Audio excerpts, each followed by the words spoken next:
on sait ce que c'est que le fétichisme de la marchandise, on sait comment fonctionne la formation de la plus-value, c'est des choses comme ça, on a appris ça avant. Et puis quand on revient, tout d'un coup, ça vous saute au visage, parce que lorsqu'on a vécu dans une société égalitaire, dans laquelle il n'y a pas de distinction de classe, il n'y a pas d'inégalité de richesse, il n'y a pas d'inégalité statutaire, il n'y a pas de monnaie, il n'y a pas de marché.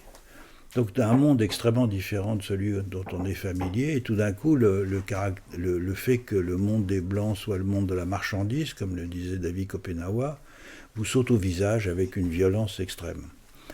Et on s'en remet jamais tout à fait, bien sûr.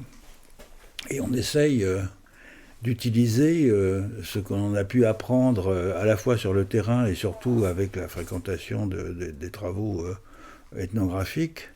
On essaye d'utiliser son savoir pour essayer d'imaginer d'autres formes possibles de vivre ensemble qui soient évidemment différentes de celles dont l'ethnographie et l'histoire nous offrent un témoignage, que celles que l'on rencontre dans le monde moderne contemporain. Et je pense que tous les anthropologues sont des réformateurs à bas bruit, si je puis dire. On est des éternels insatisfaits, d'une certaine façon.